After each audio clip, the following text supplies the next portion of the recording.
Pertandingan persahabatan FIFA Matchday antara Timnas Indonesia dan Lebanon di Stadion Gelora Bung Tomo, Surabaya pada Senin malam 8 September 2025 bukan hanya sekadar adu taktik di atas lapangan.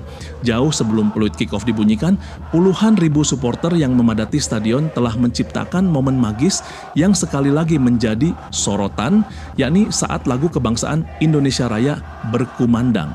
Fenomena ini yang secara konsisten membuat merinding kembali menarik perhatian para reporter dan supporter asing yang menyaksikannya. Berkomentar secara umum mengenai pengalamannya meliput di Indonesia, Anda tidak akan menemukan atmosfer seperti ini di banyak tempat.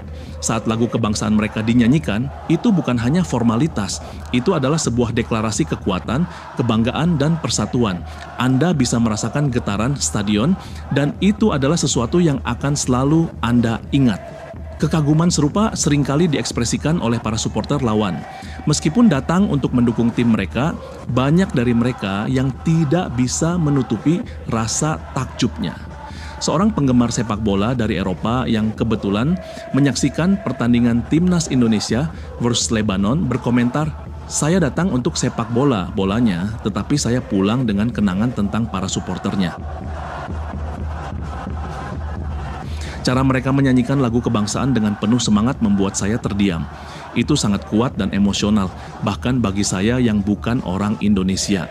Dalam konteks laga melawan Lebanon, di mana Indonesia tengah mempersiapkan diri untuk babak kualifikasi Piala Dunia yang lebih berat, dukungan penuh dari tribun menjadi krusial. Para pemain Lebanon yang mungkin sudah terbiasa dengan atmosfer pertandingan internasional, dipastikan merasakan energi yang berbeda di Gelora Bung Tomo.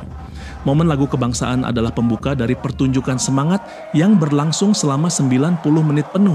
Seiring dengan meningkatnya profil sepak bola Indonesia di kancah internasional, sorotan terhadap kultur supporternya yang luar biasa ini pun semakin tajam. Dari media sosial hingga pemberitaan internasional, Gema Indonesia Raya, Indonesia Pusaka Tanah Airku di Stadion Indonesia telah menjadi salah satu citra ikonik dari kekuatan sepak bola Asia Tenggara. Ketika malam itu, para pemain Indonesia berbaris rapi di tengah lapangan, suasana Stadion Gelora Bung Tomo mendadak hening. Puluhan ribu supporter yang sebelumnya bernyanyi, melompat, dan berteriak tiba-tiba menahan napas.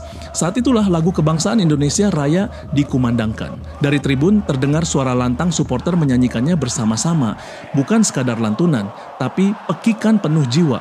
Ribuan dada membusung, tangan kanan menempel di dada, mata berkaca-kaca. Getaran itu begitu kuat seakan menyelimuti seluruh stadion. Para reporter asing yang hadir pun tak bisa menyembunyikan keterkejutan mereka. Beberapa di antaranya menulis catatan dengan ekspresi kagum, sebagian lainnya mengangkat ponsel untuk merekam momen yang bagi mereka terasa luar biasa. "Ini bukan sekadar lagu kebangsaan," ujar salah satu jurnalis dari Eropa dengan mata berbinar. "Ini adalah teriakan sebuah bangsa yang sedang bangkit." Sorotan kamera televisi internasional menampilkan wajah-wajah pemain Garuda. Ada yang menutup mata, ada yang menatap lurus ke depan, dan ada pula yang tampak menahan tangis. Bahkan beberapa penonton asing yang duduk di tribun VIP mengaku merinding. Seorang reporter asal Jepang dan Cina menuliskan dalam laporannya, "Begitu Indonesia Raya dikumandangkan, stadion berubah menjadi paduan suara raksasa. Tidak ada satupun yang diam, semuanya menyanyi. Inilah bentuk kecintaan rakyat terhadap tanah airnya." Para reporter yang sebelumnya mencatat tentang taktik dan formasi, kini lebih banyak menulis soal suasana. Bagi mereka, atmosfer yang lahir dari lagu kebangsaan Indonesia bukan hanya menjadi pembuka pertandingan, tapi juga menunjukkan jati diri sebuah bangsa besar yang tidak pernah kehilangan rasa cinta terhadap tanah airnya. Stadion Gelora Bung Tomo, Surabaya bergemuruh. Ribuan pasang mata menatap lapangan dengan tegang, namun suara yang paling menyentuh datang dari tribun. Dari arah utara dan selatan, kelompok Ultras Garuda dan Lagran Indonesia bergerak. Mereka mengangkat bendera, melambaikan syal merah putih, dan menyalakan nyanyian yang tak biasa. Bukan sekadar yel-yel keras yang memompa adrenalin, tapi sebuah lagu kebangsaan yang begitu dalam maknanya, Indonesia Pusaka.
Aransemen dari supporter skuad Garuda, penuh dentuman drum yang menghentak dada, menjadikan lagu itu bukan sekadar nyanyian, melainkan lantunan doa. Suara ribuan supporter menyatu menggema di seluruh penjuru stadion. Mereka berdiri tegak, dada dibusungkan, tangan mengepal ke langit. Tak ada yang diam, semua ikut larut. Di lapangan, para pemain ikut merasakan energi itu. Setiap operan, setiap tackle, setiap tembakan ke gawang seolah mendapat tenaga tambahan dari gelombang suara di tribun. Garuda seakan bermain bukan hanya dengan 11 orang, tetapi dengan puluhan ribu hati yang menyatu. Reporter asing yang meliput pertandingan bahkan terdiam beberapa detik, begitu juga para penonton dari luar negeri yang kebetulan hadir.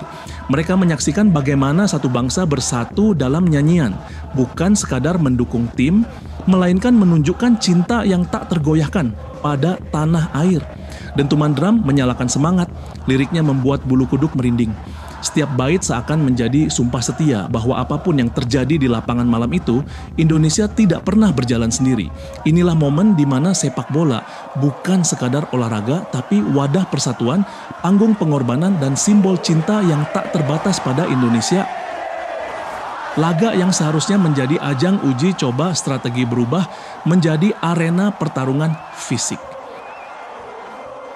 Wasit pun tak punya pilihan lain. Saku seragamnya menjadi lebih sering terbuka, mengeluarkan kartu kuning yang melayang ke arah para pemain Lebanon sebagai peringatan atas permainan mereka yang melewati batas. Laporan pertandingan mencatat bagaimana wasit harus berkali-kali menghentikan laga, bukan karena terciptanya peluang, tetapi karena kerasnya pelanggaran yang dilakukan tim tamu. Bagi penonton, ini adalah pemandangan yang jelas. Mental timnas Lebanon telah hancur.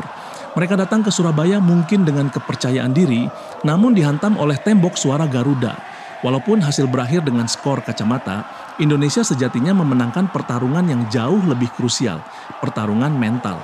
Papan skor boleh menunjukkan angka 0, namun raut wajah frustrasi para pemain Lebanon, permainan keras yang mereka tunjukkan, serta kartu kuning yang menjadi oleh-oleh bagi mereka menceritakan kisah kemenangan yang sesungguhnya.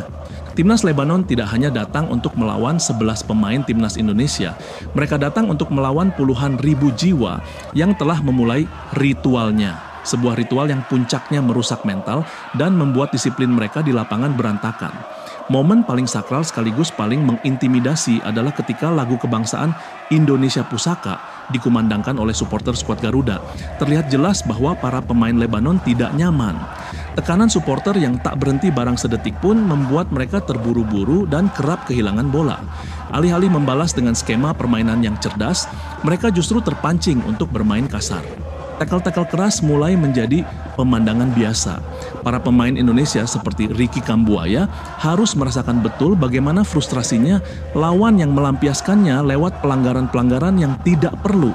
Puncaknya, friksi dan adu argumen antar pemain sempat terjadi di beberapa titik, memaksa wasit bekerja ekstra keras untuk mendinginkan kepala yang mulai panas.